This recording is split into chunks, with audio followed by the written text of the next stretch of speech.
فکر میکنی به مردی اعتماد داری، خونه، عشق، وعده ازدواج، اما وقتی پیامک های پی در پی راز تاریکش رو فاش میکنه تمام دنیات فرو میریزه. اینجا چیزی منتظره که نمیخوای از دستش بدی، حقیقتی که قلبش رو برای همیشه میشکنه. به کانال سایه های خیانت خوش اومدید. اینجا جاییه که داستانهای واقعی و الهام بخش خیانت رو با هم بررسی میکنیم. اگر از محتوامون خوشتون اومد حتما دکمه سابسکرایب رو بزنید تا هیچ کدوم از ویدیوها رو از دست ندید. همچنین خیلی دوست دارم بدونم شما از کدوم کشور و شهر هستید. لطفاً تو کامنت ها برام بنویسید. بریم با هم این داستان زیبا رو مرور کنیم و از تجربیاتش پند بگیریم. نگینه هستم. دانشجوی کامپیوتر بودم. من بچه شهرستان بودم و پدرم کشاورز بود. توان مالی خوبی نداشتیم و منم هیچ وقت از پدرم درخواست پول نمی کردم. چون می دونستم که نداره که بهم بده.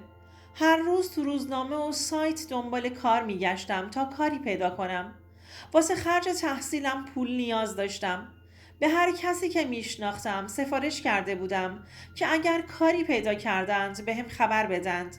یلدا دوستم عموی پولداری داشت. یه روز که تو خونه بودم بهم زنگ زد و گفت نگینه دنبال کار میگشتی؟ کار پیدا کردی یا هنوز نه؟ جواب دادم دارم میگردم، متاسفانه چیزی پیدا نکردم. با خوشحالی گفت عموم واسه شرکتش یه منشی لازم داره. یهو تو به ذهنم اومدی. از منشی قبلیش راضی نیست و میخواد اخراجش کنه. گفتم بهت خبر بدم. اول باهات مشورت کنم، اگر راضی بودی که با عموم در موردت صحبت کنم. چون آدم مورد اعتمادی هستی واسه عموم گزینه خوبی میشی. از شنیدن این حرف کلی خوشحال شدم و گفتم آره حتما باهاش حرف بزن. واقعا به این کار احتیاج دارم. یلدا با عموش صحبت کرد و برای ساعت 7 غروب قرار گذاشت. من اون روز قرارم بهترین و سنگین لباسم رو پوشیدم و خیلی ملایم هم آرایش کردم. منتظر شدم که یلدا بیاد دنبالم که با هم بریم سر قرار. یلدا بهم زنگ زد و گفت براش کاری پیش اومده و تنهایی باید برم. به ناچار قبول کردم. اولش خجالت میکشیدم ولی باید میرفتم. تمام امیدم به همین کار بود. یلدا آدرس رو برام پیامک کرد. با آدرسی که داشتم به سمت دفتر عموش حرکت کردم. یه ساختمون خیلی شیک و بزرگی بود. با آسانسور بالا رفتم و وقتی جلوی در رسیدم سعی کردم به خودم مسلط بشم. در رو زدم و وارد شدم. به خانومی که پشت میز نشسته بود گفتم با آقای مهندس قرار داشتم. جواب داد باید منتظر بمونید، هنوز تشریف نیاوردند. منم رفتم یه گوشه روی مبل نشستم. برای اینکه این کار رو بهم بدن حاضر بودم تمام شرایط و سختی کار رو قبول کنم تا بتونم خرج تحصیلم رو بدم. بعد از چند لحظه آقای خوشتیپی وارد دفتر شد. با خوشرویی سلام کرد و رفت داخل اتاقش. چند دقیقه گذشت که منشی بهم اجازه ورود به اتاقش رو داد. با استرس وارد شدم. سلام کردم و گفتم نگینه هستم. گفت بله خوش اومدید. یلدا سفارشتون رو زیاد کرده. منتظرتون بودم. ازم خواست که بشینم. گفت از خودت بگو. سررشته کاری داری؟ جواب دادم من دختر مستقلی هستم. دانشجوام ولی چون وضع مالی پدرم خوب نیست مجبورم کار کنم و خرج دانشگاه هم رو بدم. کامپیوتر بلدم. رشته تحصیلیم هم هست. ولی متاسفانه سابقه کاری ندارم. مجبورم به تحصیلم ادامه بدم تا به خواسته هام برسم. اجازه بدید تا براتون کار کنم. قول میدم همه سعی خودم رو بکنم تا از کارم راضی باشید.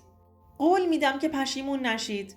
نگاهی بهم انداخت و گفت ممنون که صادقانه همه چی رو گفتی. شما سابقه کاری نداری و من نمیتونم قبولت کنم.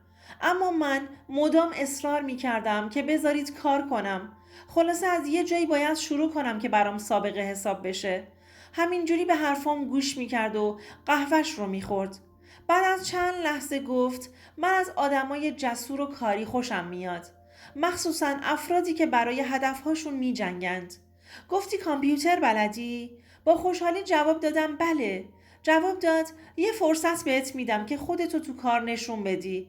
میتونی در هفته 3 روز بیای دفتر؟ به درس خوندنت لطمه نمیزنه؟ با خوشحالی گفتم نه اصلاً، خودمو هماهنگ میکنم با کارم. که خودش گفت اگر اون 3 روز کلاس داری مشکلی نیست، بعد از کلاس بیا. قند تو دلم آب شده بود. تو دلم خدا رو شکر می کردم که کارم درست شده. کلی ازشون تشکر کردم. به هم یه آدرسی داد که برم تا لباس فرمم رو بگیرم. به هم گفت فقط میری و میگی که از طرف شرکت ما هستی. اونا خودشون میدونن چه لباس فرمی بهت بدند. هزینه‌اش هم پرداخت شده. برای اینکه اینجا کار کنی پوشیدن لباس فرم الزامی هستش. موقع خداحافظی به هم یه لپتاپ داد و چند تا پرونده. گفت لپتاپ رو با خودت ببر خونه و این پرونده ها رو واردش کن. یه برگه هم جلوم گذاشت و گفت که فرم استخدام رو هم پر کن که رسما همکار ما بشی. با دقت کامل نکته به نکتهش رو خوندم و فرم رو پر کردم و تحویلشون دادم. در آخر ازم پرسید کجا اقامت داری؟ خوابگاه هستی؟ از خوابگاه تا دفتر چقدر فاصله داری؟ جواب دادم بله خوابگاه هستم و حدود نیم ساعتی میشه با دفترتون فاصله دارم. بعد هم ازشون خداحافظی کردم و از دفتر اومدم بیرون. رفتم لباس فرمم رو گرفتم و به سمت خوابگاه حرکت کردم. خیلی خوشحال بودم. از بس که ذوق داشتم استراحت نکرده نشستم پای لپتاپ. عموی یلدا شمارش رو بهم داده بود که اگر سوالی برام پیش اومد ازش حتما بپرسم. شمارش رو گرفتم و گفتم نگینه هستم. یه سوالی ازتون داشتم. مساعد هستید که بپرسم؟ جواب داد آره نگینه جان بپرس. سوالمو پرسیدم و ابهاماتم رو برطرف کردم. اونقدر مشغول کارم شده بودم که اصلا متوجه گذر زمان نشدم. ساعت از نیمه شب هم گذشته بود. ذوق داشتم که فردا نتیجه کارم رو بهشون نشون بدم.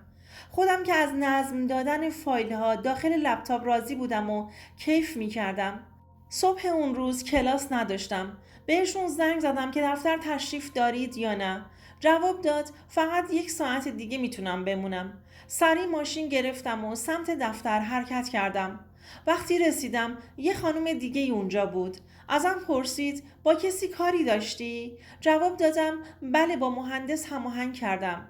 نگاه موذیانه‌ای بهم کرد و جواب داد بمون بهشون اطلاع بدم. بعد هم بهم گفت میتونی داخل شی. وقتی از کنارش رد شدم چش قره‌ای بهم زد که دلیلش رو متوجه نشدم و برام مهم هم نبود. سلام کردم و وارد شدم. جواب داد خوش اومدی. چیکار کردی؟ تونستی انجامش بدی؟ لپتاپ رو گذاشتم روی میزش، اونم روشنش کرد و وارد فایل ها شد. با تعجب گفت آفرین بهت، عالی شده. از این حرفشون خوشحال بودم. گفتم پس من با اجازهتون مرخص میشم. بهم گفت نهار خوردی یا نه؟ جواب دادم نه خیر هنوز. بلند شد و کتش رو پوشید و گفت پس بریم. منم پشت سرش حرکت کردم. وقتی از اتاق اومدیم بیرون همون خانم که بهم چشقوره رفته بود اومد جلو و پرسید آقای مهندس کجا تشریف میبرید؟ مهندس نگاه تندی بهش کرد و گفت برای بیرون رفتن از دفتر خودم باید از شما اجازه بگیرم. بنده خدا رنگش پرید. جواب داد منظورم این بود که قرار بود امروز کارخونه تشریف ببرید. خواستم همراهیتون کنم. مهندس جواب داد که امروز نگین خانم کنارم هستند. ایشون از امروز منشی جدید هستند. با شنیدن این حرف دختر کلی عصبانی شد و گفت منشی جدید یعنی چی؟ پس من چی کاره هستم؟ مهندس جواب داد دیگه نیازی به شما نیست. تصفیه‌تون هم انجام شده. میتونید برید. وقتی که اومدیم از در بیایم بیرون دوید دست مهندس رو گرفت و گفت فرشاد فکر کردی به خاطر این دختره پاپتی میتونی منو کنار بذاری؟ بعد رو کرد سمت من و گفت دختره بی چشم و رو فکر کردی میتونی فرشاد رو ازم بگیری؟ یه مرد پولدار دیدی براش دام پهن کردی؟ ولی هیچ کاری نمیتونی بکنی. فرشاد مال منه. از حرفاش هیچی متوجه نشدم. مهندس نگهبان رو صدا کرد و گفت این خانم رو به بیرون بدرقه کنید. تصفیهشون رو هم انجام بدید. بعدش با هم از دفتر اومدیم بیرون. من ساکت بودم. سوار ماشین مدل بالا شدیم و یه چند لحظه ای ساکت بود و بعد گفت بذار سوالات داخل مغزت رو بهت جواب بدم. من یه مدت عاشق منشین بودم. اسمش ترانه است. هر کاری که فکرش رو بکنی براش انجام دادم. ولی اون از اعتماد من به خودش سوء استفاده کرد و بهم خیانت کرد.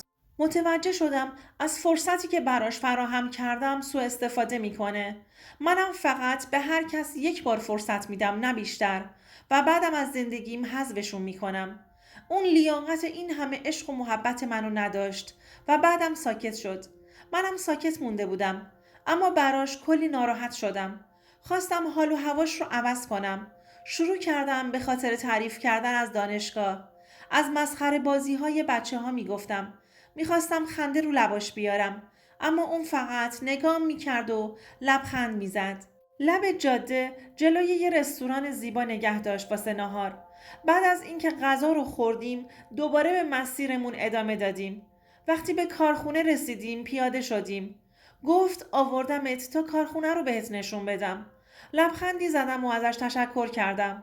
وقتی وارد فضای کارخونه شدیم صدای دستگاه ها اونقدر بالا بود که با صدای بلند با هم حرف می زدیم. کلی کارگر با فرمهای مخصوص مشغول به کار بودند. فرشاد هم برام با اشتیاق همه چی رو توضیح میداد. یه چند ساعتی اونجا بودیم. بعدش برگشتیم سمت خوابگاه.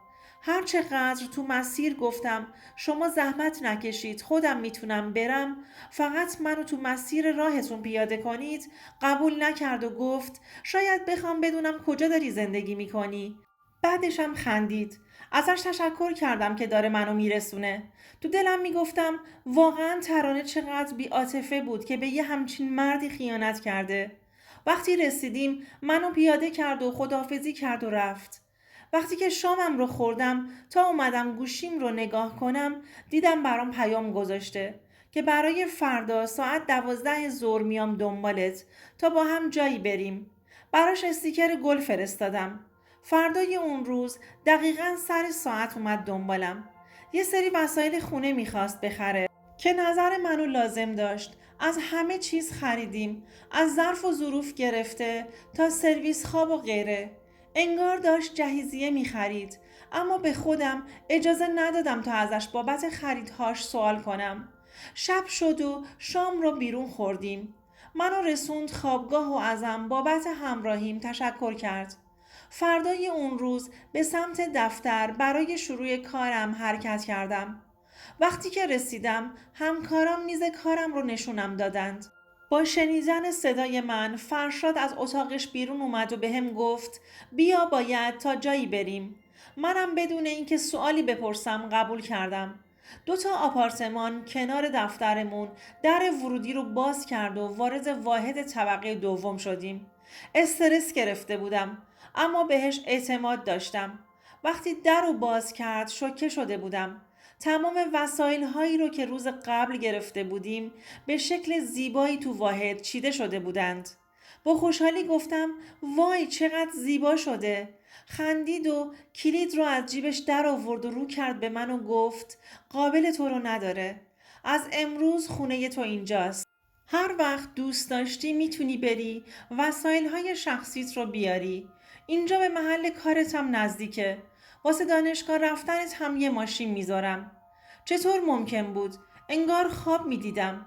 اول نخواستم قبول کنم اما با اصرارهای فرشاد به ناچار قبول کردم. با هم رفتیم کتاب هام رو برداشتیم. چیز خاصی نداشتم. لباس هام هم شیک نبود.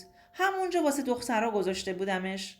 موقع برگشت فرشاد کارتش رو بهم داد و جلوی یه فروشگاه لباس زنانه نگه داشت و بهم گفت هر چی دوست داری برو بخر. اونقدر خوشحال بودم ازش تشکر کردم و بهش گفتم لطفاً از حقوقم کم کنید. فرشاد فقط میخندید. وقتی همه این کارا رو انجام دادیم دیگه شب شده بود. شام رو از بیرون گرفتیم و با خودمون به خونه آوردیم. با کلی خنده و شوخی شام رو خوردیم. فرشاد رفت نشست پای تلویزیون و منم کنارش نشستم. از بس که خسته بودم کنارش خوابم برد. وقتی چشمام رو باز کردم دیدم سرم روی پاهاشه. اصلا متوجه نشده بودم چطوری روی پاهاش خوابیدم. داشتم نگاش میکردم، اونم خوابش برده بود. حس زیبایی داشتم. بی اختیار دستم رفت سمت صورتش که چشماش رو باز کرد و به هم نگاه کرد. منو بلند کرد و سمت اتاق خوابم برد. منم با اختیار کامل همراهیش کردم. انگار چندین سال کنارش داشتم زندگی می کردم. خلاصه نفهمیدم چی شد. فقط میتونم بگم برای اولین بار لحظه فوق‌العاده‌ای رو تجربه کرده بودم. صبح که پا شدم دیدم فرشاد زودتر از من بیدار شده و صبحانه رو آماده کرده. انگار رویا بود. یهو به خودم اومدم دیدم عاشقش شدم. اونم دوستم داشت. از کاراش مشخص بود. دلم نمیخواست اون روز تموم بشه. فرشاد حال روحیش عالی شده بود و همش میخندید. امتحاناتم شروع شده بود و در تمام مدت کنارم بود و به خورد و خوراکم توجه داشت. هرچی میخواستم سری برام فراهم میکرد. خودم و خوشبخت ترین زن می دیدم تا اینکه ازم خواست که باهاش ازدواج کنم. من هم قبول کردم. چندین ماه کنار هم زندگی کرده بودیم و به هم وابسته شده بودیم. یه روز که فرشاد به سر کار رفت دیدم مدام به گوشیش پیام میاد. متوجه شدم گوشیش رو جا گذاشته. کنجکاو شدم که چه پیامی هستش. وقتی پیام رو باز کردم دیدم زنی به اسم شیما براش پیام گذاشته. چون به اسم سیف شده بود. نوشته بود فرشاد جان کجا موندی؟ من و پسرمون رسیدیم ایران. کجا موندی؟ پس چرا نیومدی؟ یهو چشام سیاه شد. فرشاد زن داشت و بهم نگفته بود. مونده بودم چیکار کنم؟ من حتی از این که دوستم از دستم ناراحت نشه رابطه خودم و عموش رو بهش نگفته بودم تا اون بخواد بهم بگه که عموش زن داره. اصلا فکرش رو نمی کردم که متأهل باشه چون فقط از ارتباطش با منشی قبلیش بهم گفته بود. آخه اگه زن داشت پس چرا با منشیش بوده؟ نمیدونستم چی کار کنم. زندگیم به آخر رسیده بود. نه راه پس داشتم نه راه پیش. خوابگاه رو هم کنسل کرده بودم. جایی واسه موندن جز اون خونه نداشتم. من عاشق فرشاد شده بودم و عروس هجلش. وقتی فرشاد اومد خونه تا گوشیش رو ببره چشمهای پر از اشک منو دید. تمام کارهای عروسیمون رو هم انجام داده بودیم. وقتی دید گوشیش کنارمه بدون حرفی اومد سمت گوشیش. با خوندن پیام ها به من گفت بهت توضیح میدم. اما توضیحش به دردم نمیخورد. ازش خواستم از خونه بره بیرون و دیگه هم نیاد. خودش گفت آره متأهلم و چند سالی هم میشه که همسرم خارج از کشوره. نتونستم بهت بگم چون دوستت داشتم. نخواستم ترکم کنی. اینو گفت و از خونه بیرون رفت. من عاشق آدم اشتباهی شده بودم. چمدونم رو جمع کردم و به سمت خونه دوستم حرکت کردم. یه هفته پیشش موندم و توی یه سوپرمارکت مشغول به کار شدم. چند وقت از اون موقع میگذره. از یلدا شنیدم که فرشاد با همسرش و پسرش داره زندگی میکنه و خیلی هم خوشبخته. این من بودم که فقط با اعتماد بیجام وجودم رو باخته بودم. دوستان عزیزم، امیدوارم از این داستان لذت برده باشید. اگر نظرات یا تجربیات خودتون رو دارید حتما در بخش کامنت ها با ما به اشتراک بگذارید و یادتون نره که کانال ما رو سابسکرایب کنید تا به محتوای بیشتری دسترسی داشته باشید. تا ویدئوی بعدی مراقب خودتون باشید.